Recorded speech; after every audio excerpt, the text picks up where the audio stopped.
감사합니다. 오늘의 성경 말씀을 보겠습니다. 요한일서 1장 1절에서 요한복음 1장 1절에서 4절입니다. 요한복음 1장 1절에서 4절입니다. 신약 성경 141쪽입니다.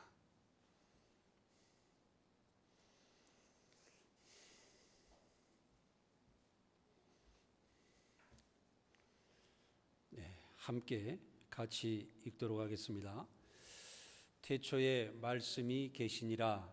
이 말씀이 하나님과 함께 계셨으니 이 말씀은 곧 하나님이시니라.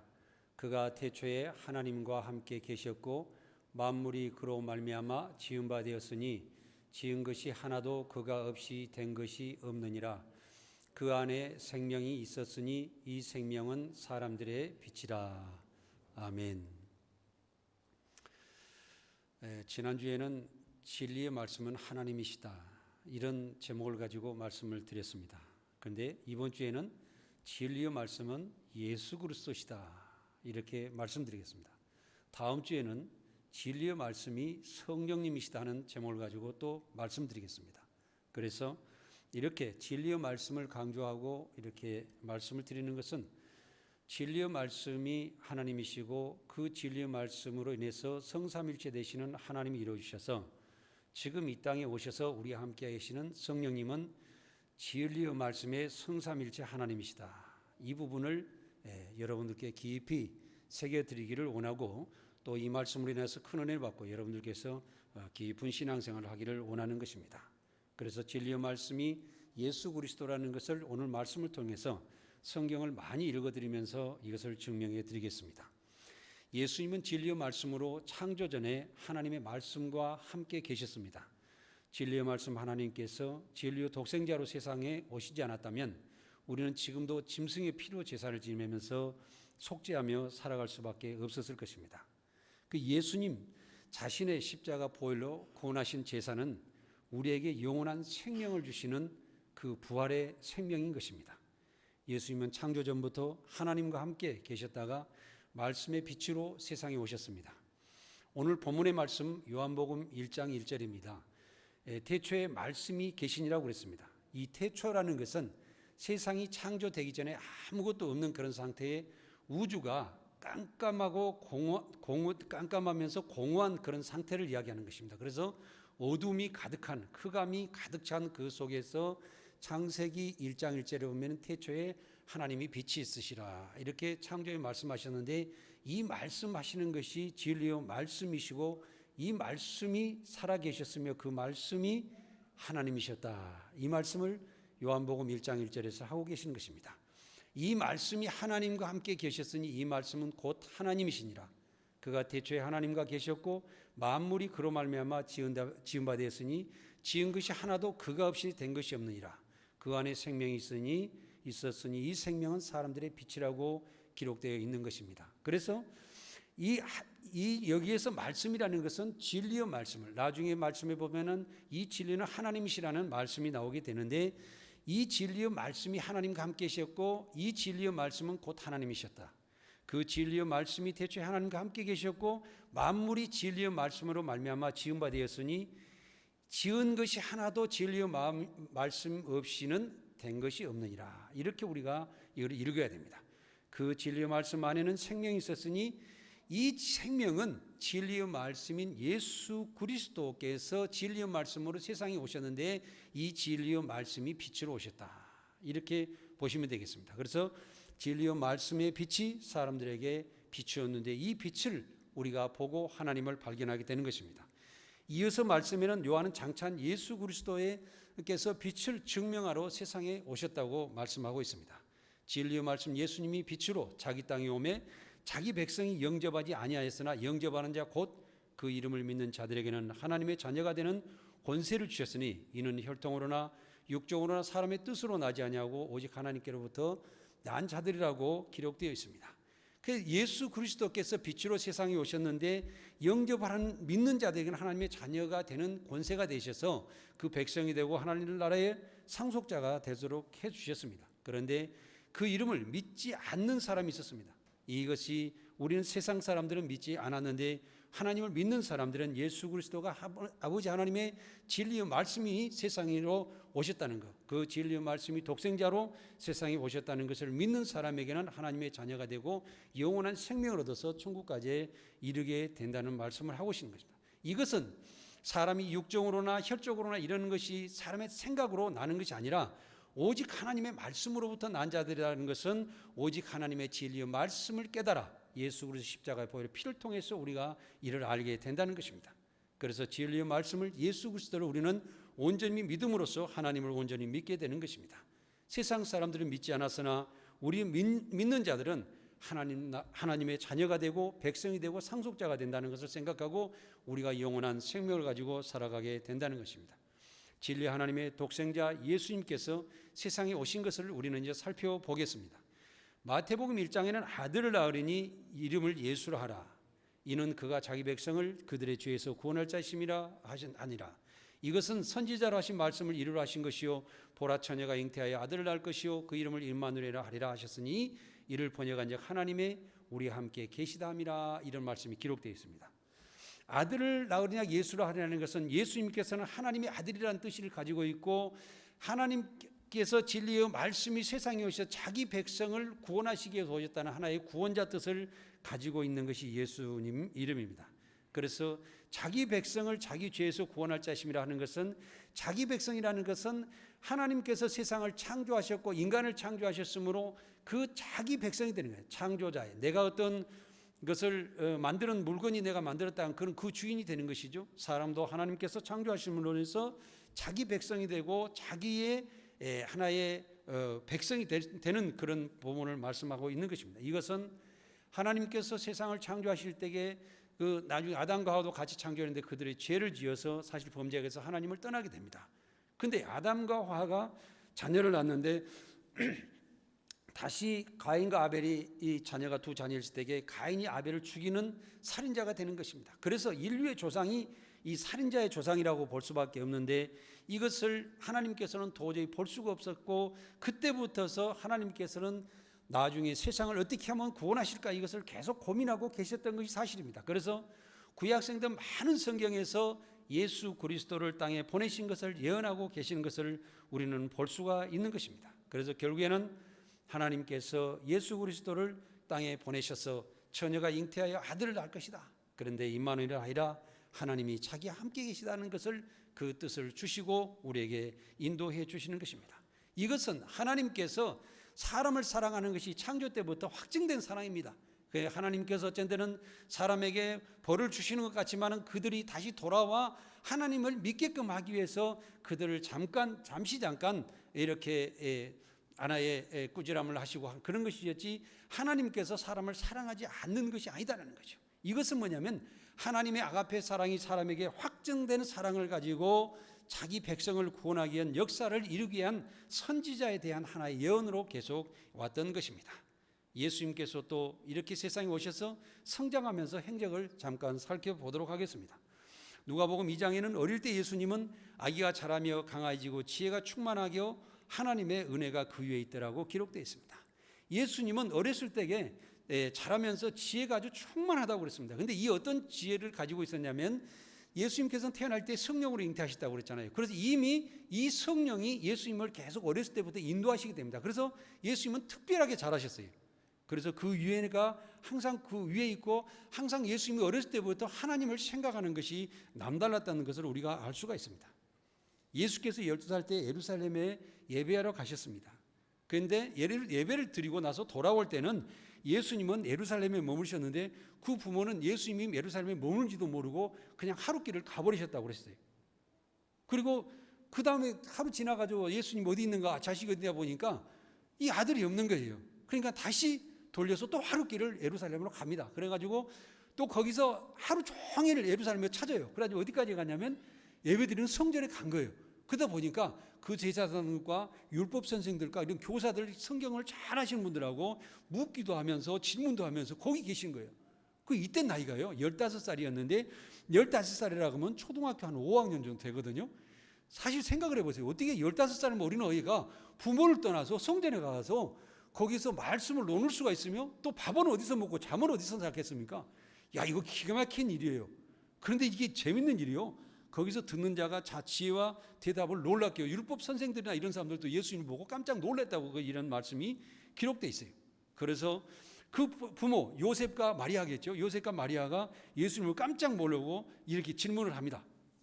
어떤 질문을 하면 내 아버지가 내가 근심하여 너를 찾았는데 너는 어떻게 된 거냐 이런 말씀을 하세요. 그래서 사실은 예수님께서 이 공부를 하시는 거 보면은 이 나중에 다른 성경에 보면은 예수님은 배우지를 못했다고 그랬어요. 제자들도 배운 사람이 아니라고 그랬어요. 그를 모르는 사람들이라고. 그런데 어찌하여서 너희가 그런 그 권세와 능력의 말씀이 예수님께서 나올 수가 있으며 제자들에게도 그 권세와 능력의 말을 할 수가 있느냐? 세상의 지도자들과 바리새인들과 그 서기관들의 말과 틀리다고 그랬어요. 이 말은 권능이 있지 않느냐? 이 말 이런 이야기를 하시는 걸 볼 수가 있어요. 그래서 제가 생각을 해보니까 예수님은 순전히 영적 공부를 하셨구나. 지혜로 하나님께서 주신 지혜로 그냥 스스로 알게 되신 거지 어떤 가서 배움이 있어서 이걸 아는 것이 아니었다는 거죠. 네. 그런데 예수님께서 이제 아버지가 찾는데 하시는 말씀이래요.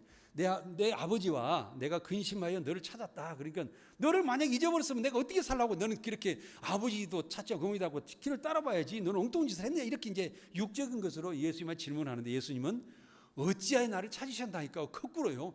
이 15 먹은 아이가 부모를 꾸지람하듯이 이야기를 하는 거예요. 어찌하여 나를 찾으셨나이까? 내가 내 아버지 집에 있어야 될 줄을 알지 못하셨나이까? 그러고 반문을 해요. 이게 무슨 이야기냐면 잘 살펴보면요, 이미 나는 당신이 육적으로 나눴지만 나는 당신의 육적인 것을 벗어나서 영적인 내 아버지를 찾았나이다. 이 이야기를 하는 거예요. 야, 이거 기막힌 이야기 아니에요? 이미 당신들은 나를 낳아줬지만은 나는 이미 부모의 당신의 보호를 받는 것이 아니라 나는 하나님의 말씀을 보호를 받아가지고 아버지 하나님 일을 하기 위해서 그 길을 지금 가고 있습니다 하고 이 이야기를 하는 거예요. 15 먹을 어린아이가. 야, 세상에 이런 일이 어디가 있습니까?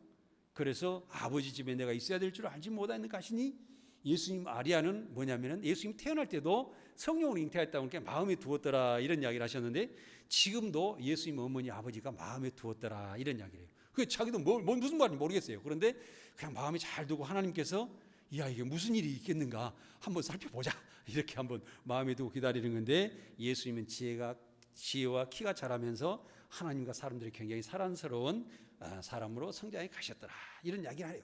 그래서 이 행적이 예수님께서 자라면서 나오는 그 행적이 전부입니다. 그 다음에 예수님께서 복음을 전하시기 위해서 굉장한 준비를 하시게 되는데 그 부분을 우리가 살펴보도록 하겠습니다. 마가복음 1장 1절입니다.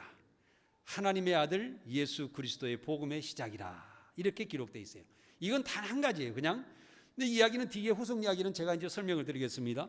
예수님이 요단강에서 세례요한에게 물 세례를 받으시고 물에서 올라오실 때 하늘에서 성령이 비둘기같이 내려와서 예수 그리스도의 머리에 임하셨다라는 말씀이 나오세요.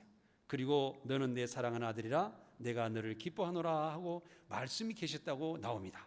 그런데 바로는 성령께서 예수님께서 임하시고 난 다음에 예수님이 어디로 가냐면 그냥 세례를 받으시고 교회 와서 하나님 감사합니다 이러고 찬양하는 것이 아니라 예수님이 스스로 걸으셔서 성령이 걸어서 어디로 가냐면 광야로 가요. 황무지로 갑니다. 풀도 없는 이런 돌산에다가 이런 낮에는 덥고 밤에는 춥고 짐승이 오글거리고 어디서 자기 몸을 은신할 수 없는 그런 광야로 나가서 40일 동안 기도를 시작하십니다. 네, 제가 유대 광야에 거기 가서 예수님이 기도하셨던 그 산을 바라보니까요, 산이 돌멩이가 아무것도 없어요. 그리고는 중간중간 토굴이 있더라고 보니까요. 그래서 예수님께서 그런 굴 속에 들어가셔서 금식을 하시면서 계셨지 않은가 이런 상상만 우리가 해볼 수가 있는 것입니다.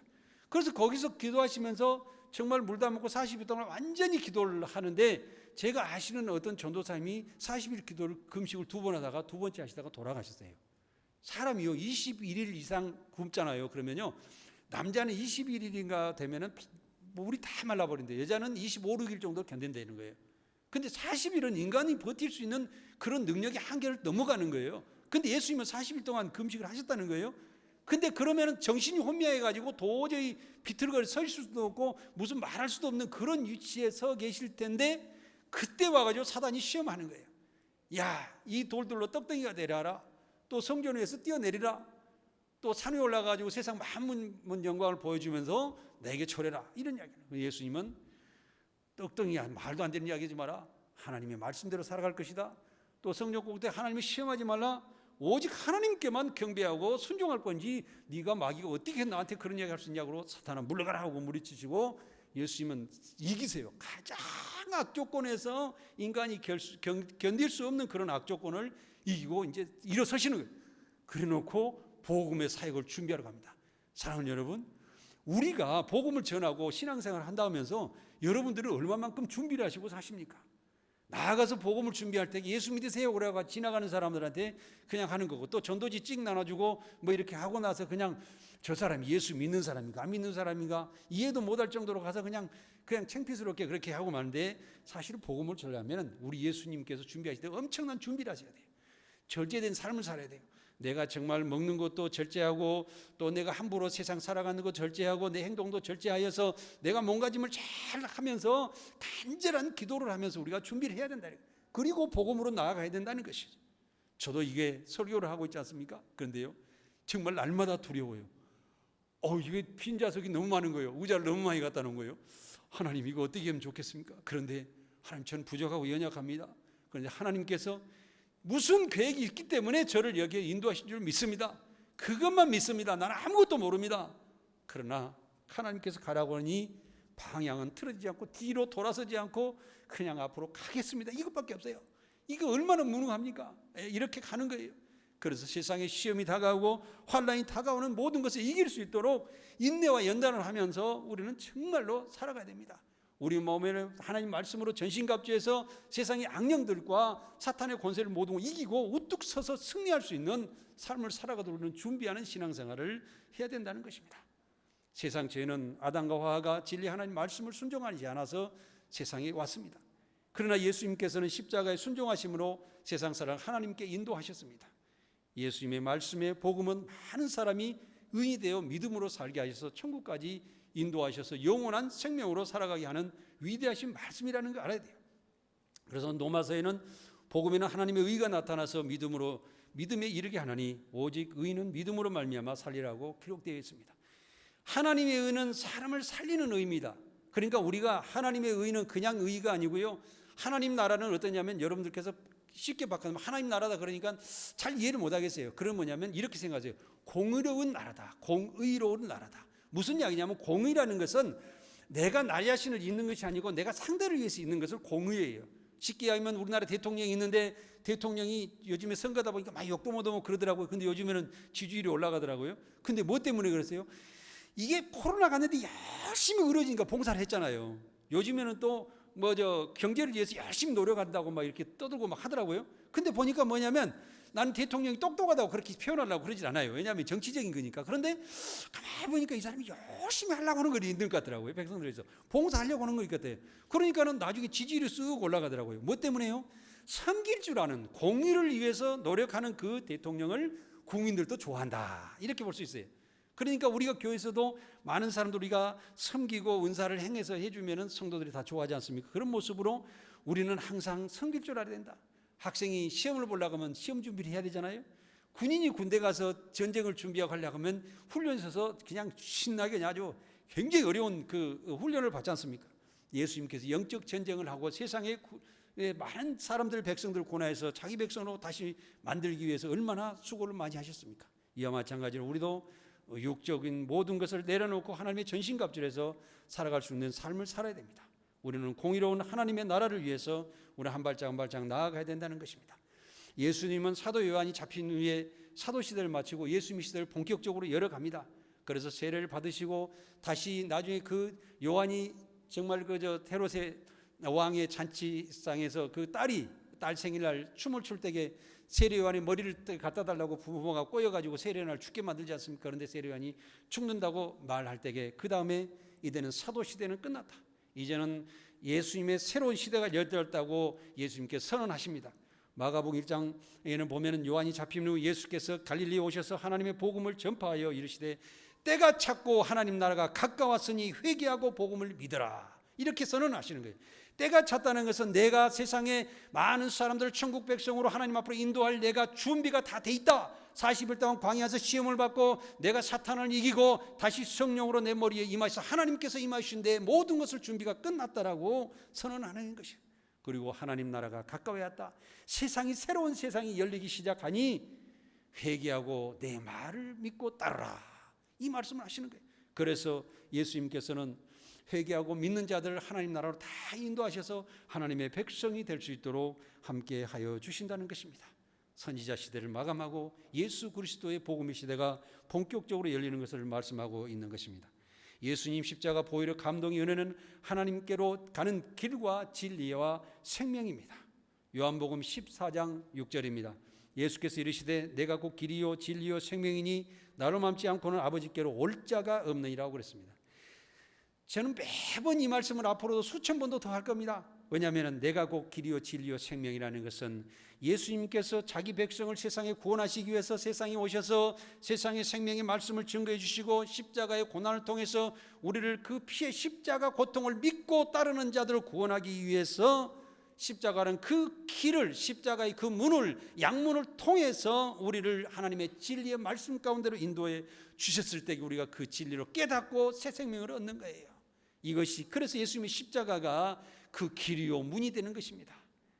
이것을 통하지 않는 것은 다 강도요 도적이라고 말씀하신 것처럼 이 십자가 길을 통해서 진리를 깨닫고 생명으로 갔을 때에 내 십자가 나를 통하지 않고는 아버지께로 어떻게 해요? 올 자가 없느니라. 하나님 앞으로 예수님께서는 어디가 계셨냐면은 하나님의 말씀 안에서 계속 부활하셔서 계셨어요. 그래서 너희가 십자가를 통해서 하나님의 말씀 가운데로 내가 있는 하나님의 보좌 앞으로 올 사람은 내 십자가를 믿고 그 십자가를 통해서 진리를 깨닫고 오너라, 이렇게 말씀하고 계시는 것이다 이거죠.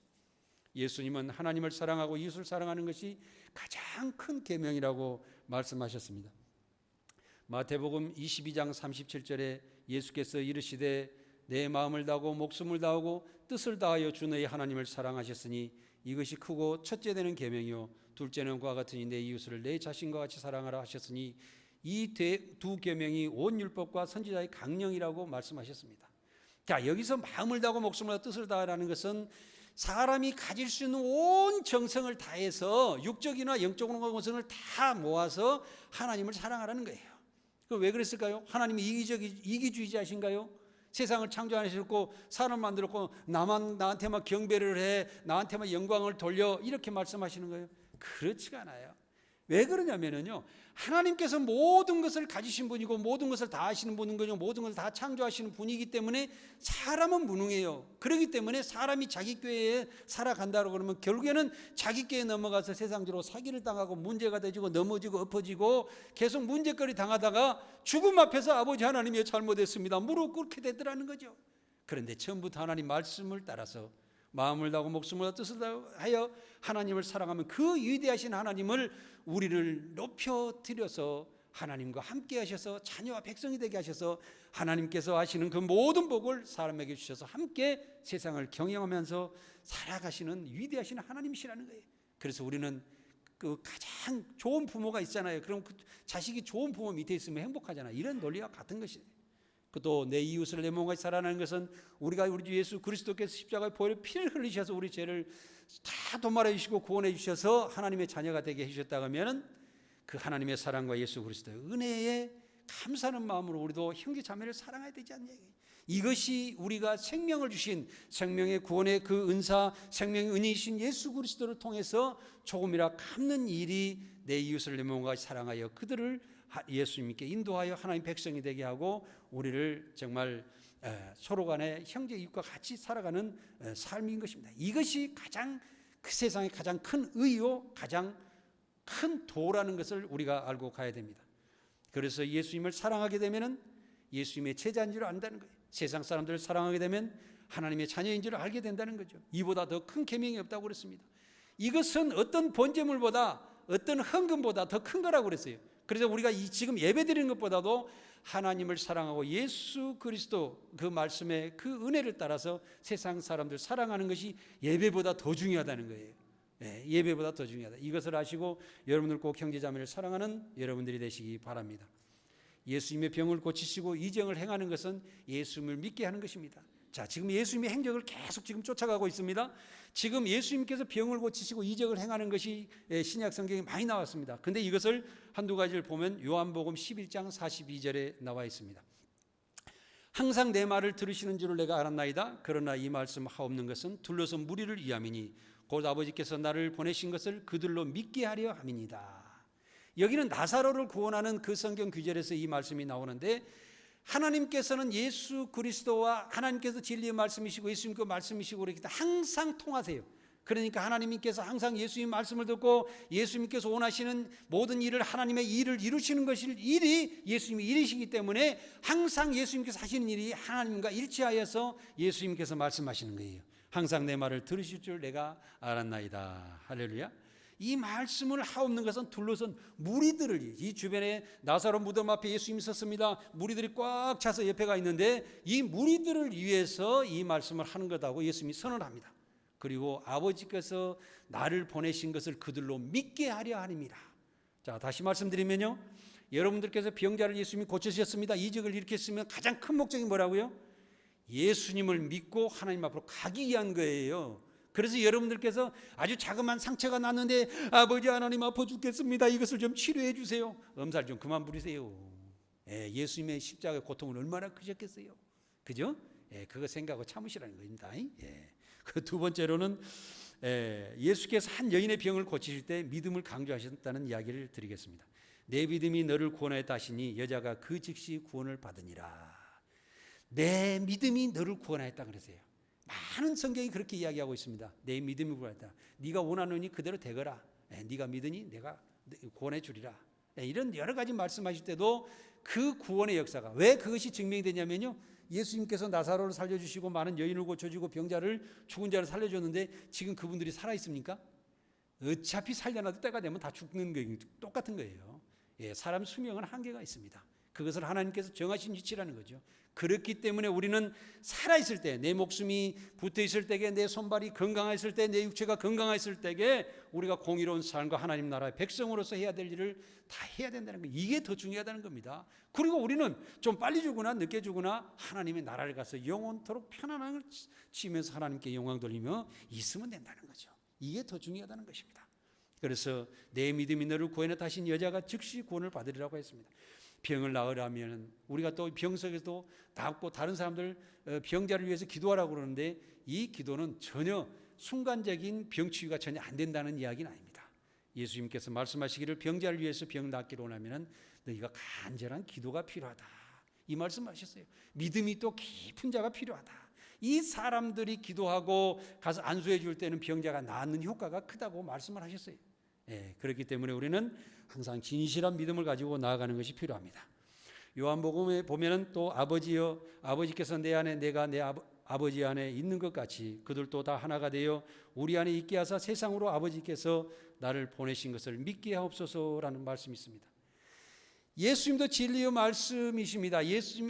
하나님도 진리의 말씀이신데, 아버지께서 이제 말을 바꿔서 내가 읽어볼게요. 진리의 말씀이 예수 십자가 아래 보혈의 피 안에 계시고, 또 예수님의 십자가 은혜가 아버지 하나님의 말씀, 진리의 말씀 안에 있는 것 같이 예수 그리스도를 믿는 세상 성도들도 예수 그리스도를 믿어 하나가 되어서 우리 안에 하나님 말씀, 진리의 말씀 안에 예수 그리스도 은혜 안에 있게 하사 세상에서 아버지를 나를 보내신 것을 알게 하시옵소서. 무슨 이야기입니까?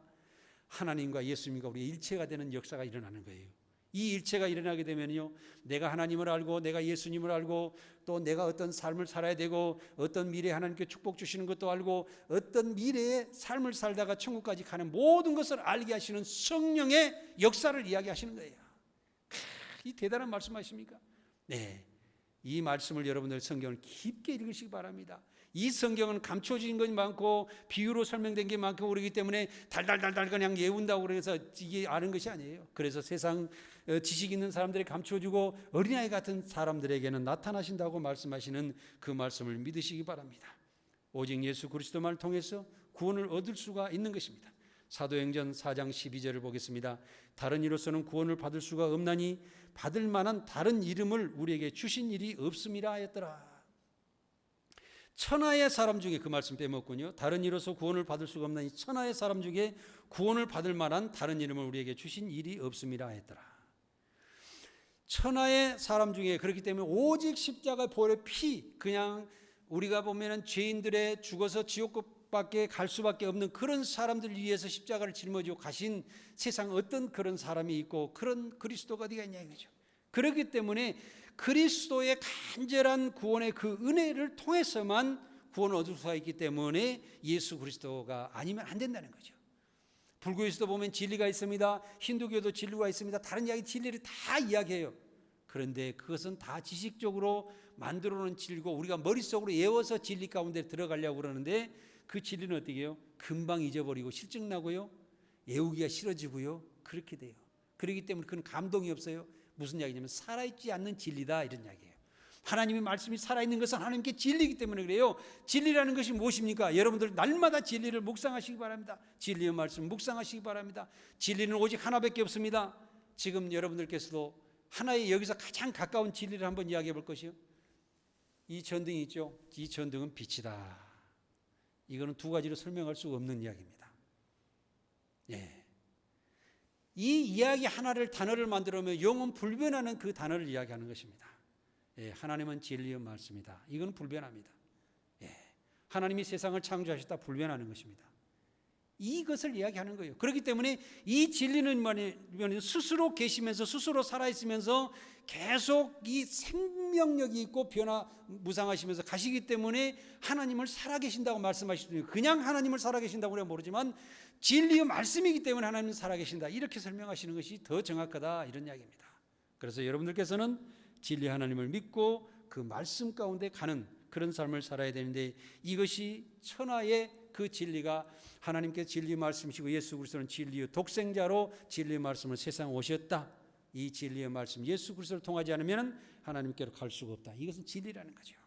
예, 그렇기 때문에 우리는 새로운 생명을 얻어서 살아있는 자로 우리가 거듭나 살아갈 수가 있다는 것입니다. 예수님은 생명의 복음을 전하시고 십자가의 영원한 제사를 통해서 우리를 구원하시기 위해서 골고다 언덕으로 가셨습니다.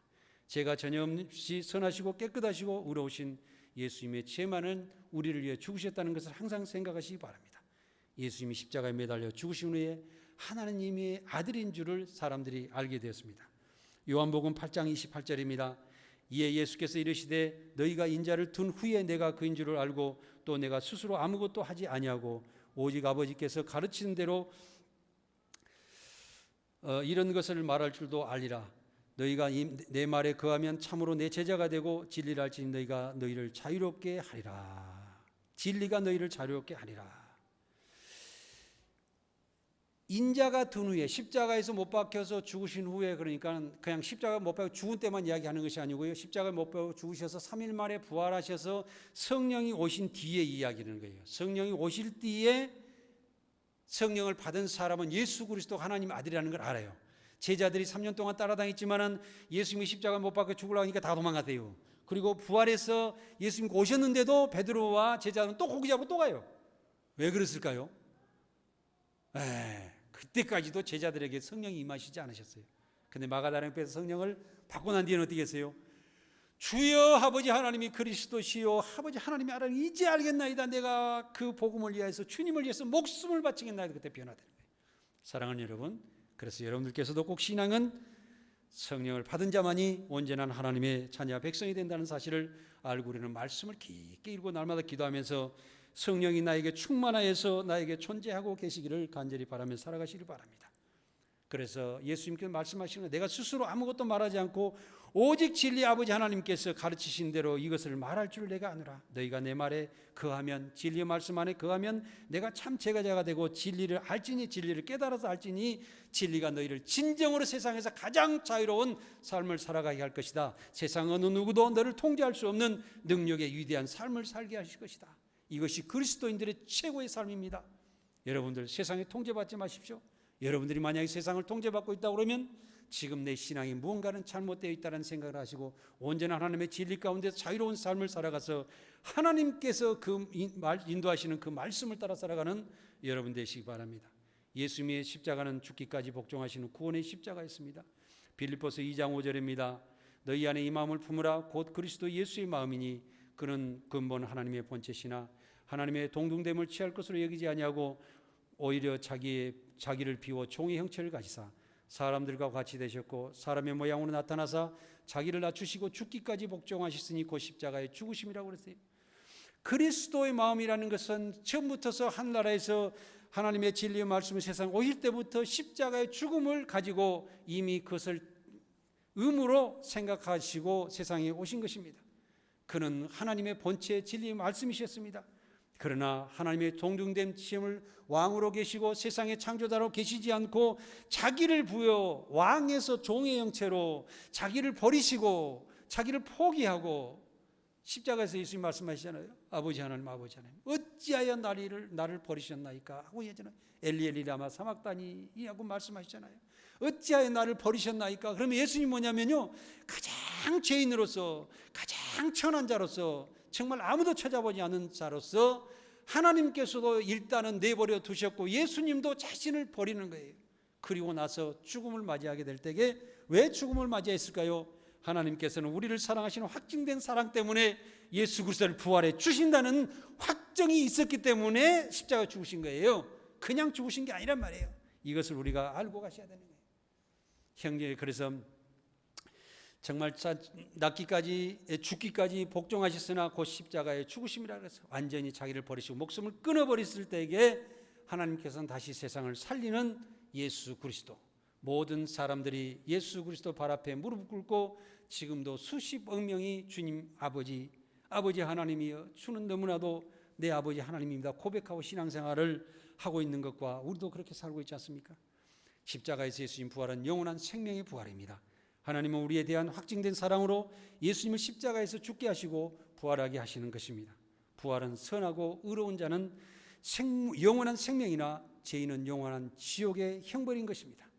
요한복음에 보면 선한 일을 행하는 자는 생명의 부활로 나오고 악한 일을 행하는 자는 심판의 부활로 나온다고 그랬습니다. 우리가 믿는 자들은 생명을 얻고 하늘나라 가기 위해서 부활하는 것입니다. 그러나 믿지 않고 죄를 짓고 살아가는 사람은 부활되어서 지옥으로 가기 위해서 부활된다는 사실을 알아야 하는 것입니다. 그 십자가의 구원을 믿고 우리는 영원한 생명 가운데로 나아가는 여러분들이 되시기 바랍니다. 또 요한복음에는 나는 부활이요 생명이니 나를 믿는 자는 죽어도 살겠고 무릇 살아서 나를 믿는 자는 영원히 죽지 아니라고 기록되어 있습니다. 이것을 내가 믿느냐? 제가 여러분들께 물어볼까요? 나는 부활이요 생명이니 내가 죽어도 살겠고 나를 믿는 자는 죽어도 살겠고 무릇 살아서 나를 믿는 자는 영원히 죽지 아니합니다. 이것을 믿습니까? 예, 크게 하셔야 돼요. 이것을 믿습니까? 예, 하늘이 따라가도록 아멘, 아멘 하고 자신 있게 대답하시고 나아가신 여러분들이 되시기 바랍니다. 예, 그리고 성령은 진리의 말씀 하나님과 예수님이 하나님의 아들이심을 증명하시는 것입니다. 예수님 마지막에 성령으로까지 오시게 되죠. 그래서 요한복음 15장 26절을 보겠습니다. 내가 아버지께로부터 너에게 보낼 보혜사 곧 아버지께로부터 나오시는 진리의 성령이 오실 때에 그가 나를 증언하실 것이요. 그래서 여기서 이제 잘 보시면요, 내가 아버지께로부터 너에게 보낼 보혜사, 이게 무슨 말입니까? 이게 일반 영적으로 받은 사람들은 알지를 못해요. 근데 하나님께서 저는 여에게 해석할 능력을 주셔서 너무너무 감사해요. 예수님께서 부활하셔서 나중에 어디로 가시냐면요, 하나님의 말씀 안으로 들어가시는 거예요. 내가 처소를 예비하러 가느니 내가 처소를 예비하면 나도 너희를 인도하여 그리로 가서 있게 하겠다. 거기는 너희가 그할 처소가 많다. 성경에 이렇게 기록돼요. 근데 제자들도 모르고 아무도 그걸 몰라요. 그런데 예수님께서는 저에게 주셨더라고요. 내가 예수님께서 부활하시고 어디로 가냐면 하나님 말씀 안으로 들어가시는 거예요. 하나님 말씀만 들어가셔서 내가 아버지께로부터 아버지의 진리와 말씀으로부터 너희에게, 그건 뭐냐면 예수의 영과 하나님의 영이요 함께 해서 우리에게 보낼 보혜사입니다. 예, 예수의 영과 예수 그리스도 십자가 보혈의 피에 구원하신 그 영과 하나님의 진리의 말씀 영이 함께 보혜사로 옵니다. 곧 아버지께로 나오시는 진리의 성령이 오실 때에 그가 내가 십자가를 못 박혀서 너희들을 구원하는 예수다라는 걸 알게 해주시고 진리의 말씀이 아버지 하나님이라는 것을 증언하시는 것이 성령인데 이 성령이 진리지나 이렇게 성경에 기록되어 있는 거예요. 할렐루야. 그래서 하나님께서는 예수 그리스도를 세상에 보내셨고 본인이 진리의 말씀으로 성령을 또 보내셨고 또 예수님은 하나님을 증언하셨고 또 성령을 오시게 하는 예수님이요 성령은 또 아버지 하나님을 증언하고 예수 그리스도를 증언함으로 인해서 성삼위일체가 진리의 말씀으로 하나 되어서 서로가 증언하면서 세상을 구원하는 역사를 계속하고 계신다는 거예요. 예, 이것을 믿으면 복이 되시고 여러분들 하늘나라까지 가실 줄 믿습니다. 성령이 우리 안에 계시면 하나님 나라 자녀와 백성과 상속자로 살아가게 될 것입니다. 마지막으로 로마서 8장 9절입니다. 만일 너희 속에 하나님의 영이 거하시면 너희가 육신에 있지 아니하고 영에 있나니 누구든지 그리스도의 영이 없으면 그리스도의 사람이 아니니라. 하나님의 영이라는 것은 다시 말씀은 내가 너에게 이르는 말이 생명이요 내 이르는 말이 영이요 생명이라고 말씀하셨죠. 그렇기 때문에 하나의 진리의 말씀이 영입니다. 그 진리의 말씀이 너희 안에 거하셔서 너희에게 살아있으면 너희가 육신에 있지 않고 하나님 진리의 만에 영원한 생명에 거한다는 거예요. 누구든지 그리스도의 영이 예수 그리스도 십자가의 보혈의 피의 영과 하나님의 말씀을 해서 성령의 영이 없으면 그리스도의 사람이 아니라는 거죠. 그러니 우리는 두 가지 영을 보유를 해야 돼요. 예수 그리스도께서 우리를 구원하시기 위해 십자가에 못 박혀 죽으셔서 항상 그 성령으로 이루신 그 예수의 영과 아버지 하나님의 진리의 말씀의 영이 함께 세상에 오신 분이 성령이라는 사실을, 그 영을 붙잡고 우리는 살아갔을 때 우리는 완벽한 그리스도인으로 살아가게 된다는 그 구원의 영이십니다. 마지막으로 주 예수 그리스도의 은혜와 하나님의 사랑과 성령의 교통하심이 성도 여러분들께 항상 함께 하시기를 간절히 원하는 것입니다. 또 진리의 말씀과 함께 참 평안과 감사와 기쁨이 신앙생활이 계속되기를 간절히 원합니다. 감사합니다. 오늘 이 말씀을 붙잡고 잠깐 기도하겠습니다.